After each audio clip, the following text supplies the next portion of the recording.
কালকে তোমাদের মাধ্যমিক ইতিহাস পরীক্ষা। আর এই ইতিহাস পরীক্ষায় তোমাদের লাস্ট মিনিট সাজেশনে থাকছে 2 নম্বরের ইম্পর্টেন্ট কোশ্চেনগুলো।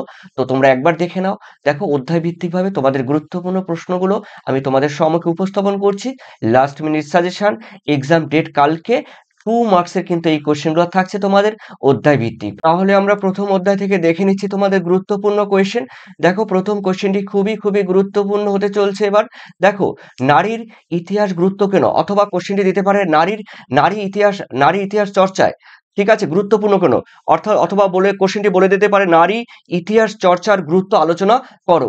ওকে, এরপরে দেখো তোমাদের সেকেন্ড কোশ্চেন, নিম্ন বর্গের ইতিহাস কাকে বলে। থার্ড রয়েছে নতুন সামাজিক ইতিহাস বলতে কি বোঝো। আর চতুর্থ রয়েছে ব্রিটিশ সরকার সোমপ্রকাশ পত্রিকা কেন বন্ধ করেছিল, খুবই গুরুত্বপূর্ণ। তারপরে দেখো ফটোগ্রাফির ইতিহাস, খেলার ইতিহাস, পরিবেশের ইতিহাস, স্থানীয় ইতিহাস এবং নারীর ইতিহাস, খুবই গুরুত্বপূর্ণ। তোমরা এখান থেকে একটা কোশ্চেন কিন্তু দিয়ে দিতে পারে। এরপরে দ্বিতীয় অধ্যায়ের মধ্যে রয়েছে দেখো David Hare school book society প্রতিষ্ঠা কেন করেছিল। আর মধুসূদন গুপ্ত বিখ্যাত কেন। তিনে রয়েছে দেখো তিন আইন কি। তারপরে রয়েছে দেখো নব্যবঙ্গ গোষ্ঠী কাদের বলা হয়। রয়েছে পাঁচে দেখো ব্রাহ্ম সমাজ এর দুটি সংস্কার তোমাদের উল্লেখ করতে হবে।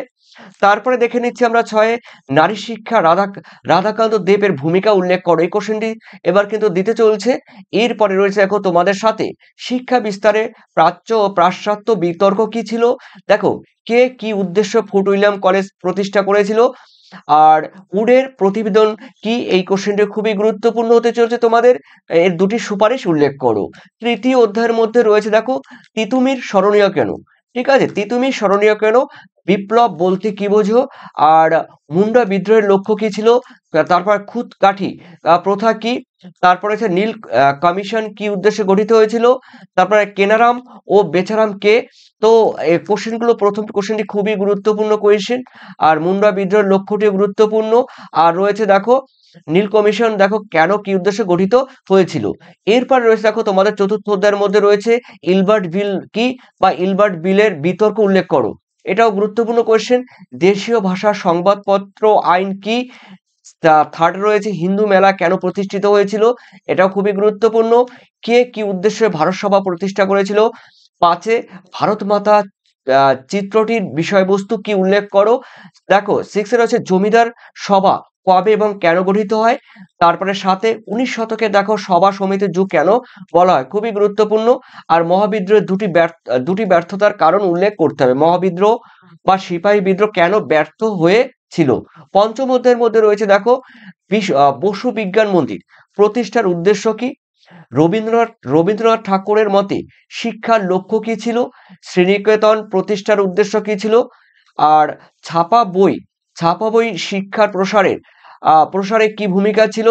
জাতীয় শিক্ষা পরিষদ কত সালে কি উদ্দেশ্য গঠিত হয়। ছয়ে রয়েছে পঞ্চানন কর্মকার বিখ্যাত কেন।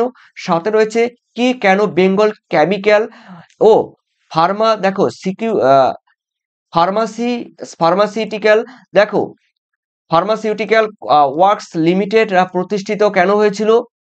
প্রতিষ্ঠা করেন। দেখো কে করে কেন করে। ষষ্ঠ অধ্যায়ের মধ্যে রয়েছে দেখো নিখিল ভারত ট্রেড ইউনিয়ন কংগ্রেস কি উদ্দেশ্যে প্রতিষ্ঠিত হয়েছিল। সেকেন্ড কোশ্চেন ওয়ার্কস অ্যান্ড দেখো প্রেজেন্টস পার্টি কেন প্রতিষ্ঠিত হয়েছিল। ত্রিপুরা কংগ্রেসের গুরুত্ব কি ছিল। তারপরে বাবা রামচন্দ্র কে ছিল, খুবই গুরুত্বপূর্ণ কোয়েশ্চেন। তিন কাঠিয়া প্রথা কি ছিল। তারপরে রয়েছে দেখো কংগ্রেস সমাজতন্ত্রী দল প্রতিষ্ঠার উদ্দেশ্য কি ছিল। বঙ্গভঙ্গ আন্দোলনে কৃষকরা কেন অংশগ্রহণ করেনি। ঠিক আছে, এরপরে সপ্তম অধ্যায়ের মধ্যে রয়েছে দলিত কারা। এই কোশ্চেনটি খুবই খুবই গুরুত্বপূর্ণ। দেখো অলিন্দ যুদ্ধ কি, মাতঙ্গিনী হাজরা কেন স্মরণীয়। তারপরে দেখো কার্লাইল সার্কুলার কি। তারপরে রয়েছে দেখো প্রীতিলতা ওয়াদ্দেদার বিখ্যাত কেন। প্রীতিলতা দেখো ওয়াদ্দেদার দেখো বিখ্যাত কেন, এটাও কিন্তু তোমরা কিন্তু একবার অ্যাটলিস্ট দেখে যাবে। অ্যান্টি সার্কুলার দেখো সোসাইটি কি। তারপরে বাংলায় নমঃশূদ্রদের আন্দোলন কেন শুরু হয়েছিল। অষ্টম অধ্যায়ের মধ্যে রয়েছে দেখো দেশভাগের পর পুনর্বাসন যুগ বলতে কি বোঝো। আজাদ আজাদ কাশ্মীর কি? স্মৃতি, দেখো স্মৃতি কথা কিভাবে উদ্বাস্তু সমস্যার ইতিহাস রচনার উপাদান হিসেবে ব্যবহার করা হয়। এরপরে দেখো 1950 সালে কেন নেহেরু লিয়াকত চুক্তি স্বাক্ষরিত হয়। তো এগুলো গুরুত্বপূর্ণ কোশ্চেন ছিল তোমাদের, দেখো এই 2 নম্বরের ক্ষেত্রে। তো অবশ্যই তোমরা কিন্তু তোমাদের মূল্যবান কমেন্ট সেকশনে জানিয়ে দিও। কালকের পরীক্ষা তোমাদের সবাই যেন ভালো হয় এই আশা কামনা করি। আর সমস্ত প্রশ্নের উত্তর তোমরা লিখে দিয়ে আসবে। ধন্যবাদ তোমাদের সবাইকে, থ্যাংক ইউ।